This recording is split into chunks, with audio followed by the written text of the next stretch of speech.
มาเก็บหมักแตงพี่น้องมีจักหน่วยจักทีอยู่ว่ะนี่หน่วยน้อยๆนะมี3 หน่วย2-3 หน่วยจะเก็บไปกินกับตำกุ้ง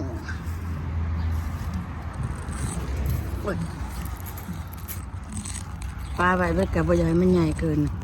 บ่อยากหน่อยเท่านั้นเลยเด็แดงขี้ไก่เดี๋ยวหน่อยหนึ่งท่านเป็นก็กินเก็บกินน้ำบ่ท่านนะนี่มันก็เดิมเป็นก็เก็บกินอยู่ตลอดหน่อยใหญ่ก็กินนะพี่น้องน้องเอาปลามันใหญ่ได้ก็บ่อยากเด็กำลังเป็นลายๆเนี่ยอาทิตย์หน้าก็ลายแล้วนะอาทิตย์หน้าใหญ่ละ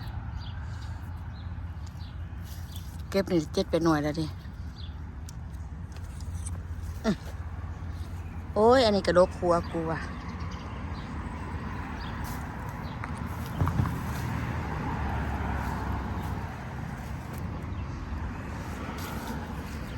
เบิดเลยว่ะเบิดได้ไม่3 หน่วยมันกำลังจ่ออยู่มันหอนได้บางหนึ่งแต่บ่เป็นเราบังพักไก่ตูนี่ก็กินกับอัน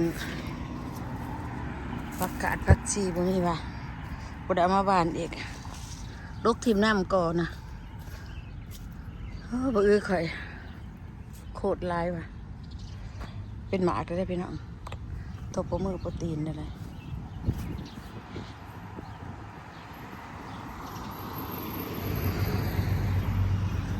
ปลูกได้หลายปี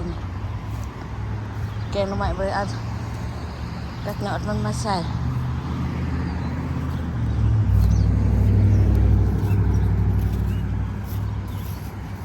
นี่มันแสบก็ให้ปลูกหลายปีนี่แสบอ้าวอันนี้มันต้นบางหน้าอัมเบอร์ตะเครือบางหน้าอัมเบอร์ตัวนี้นะสงสัยอ่ะตะเครือบางบุหุหรอ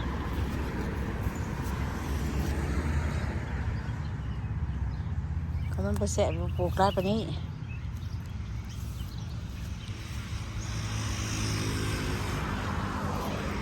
มันเป็นหมากันเด้เด็กหมาจอดตัดยอดไปนี่ก็มานี่จอหมากลายออกบวบในโคตรลายเลย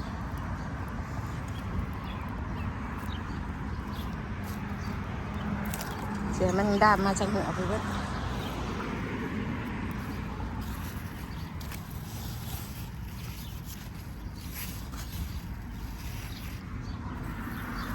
โอ้จีดวกมากนะก็ได้บักแตงก็ได้3 หน่วย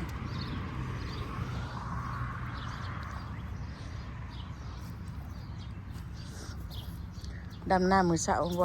านเหี่ยวเนาะเหี่ยววัด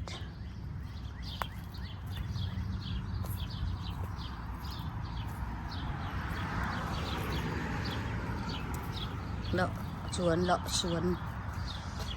ผักถั่วกันกระด้างเท้าเครือเก็บผักบกไปบวกก่อน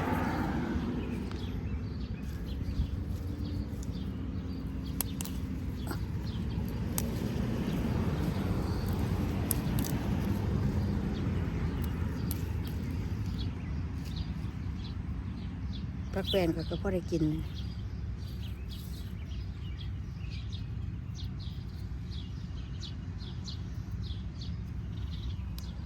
เจ้าหน่อยผักถั่วก็กินบ่ๆๆให้ขนาดลายเก็บผักบกไปลวกก็ลวกกินกับลาบปลาลาบกุ้ง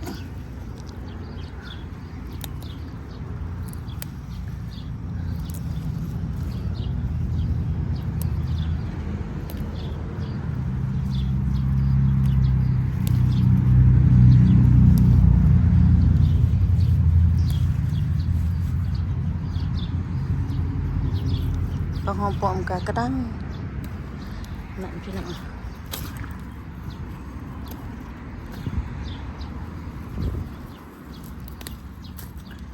หอมปอม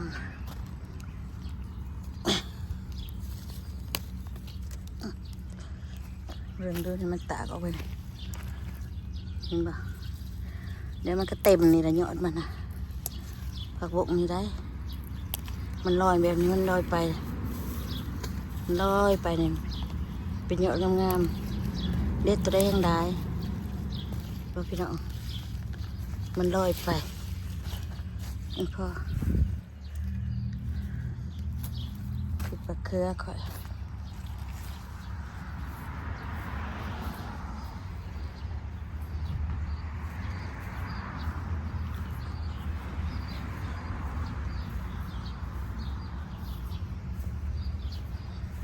เก็บเอาหยอดกระถินนั่นซะฮะหยอดกระถินเอาแม่นี่ผักบงกระดวก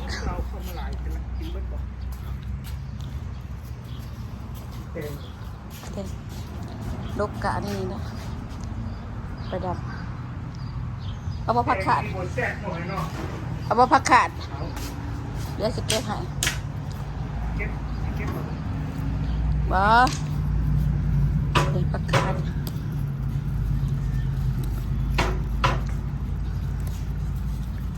วันนี้แดดเยอะบ่ฮ้อนปานใดโอเคอยู่ขนาดตากแดดแบบอยู่นี่นะผักขาดทื่นๆบ้านเฮาได้นะแนวมาแต่ฟลอริดาได้ปีแล้วเอามานี่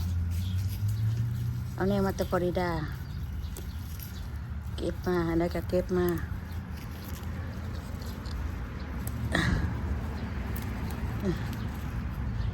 เก็บประตูนี้ไปกินเป็นจะกินกับตำกุ้งให้ตำกุ้งนี่กินนี่พ่อวันนี้เบาลายเพราะว่าถ้ามักหน่อยเนี่ยมักน้อยเลยล่ะแต่ข่อยบ่มักน้อย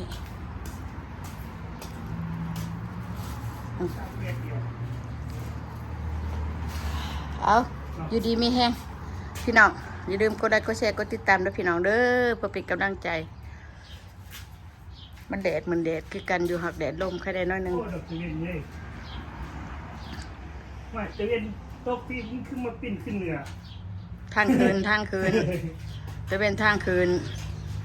โอเคพี่น้องบาย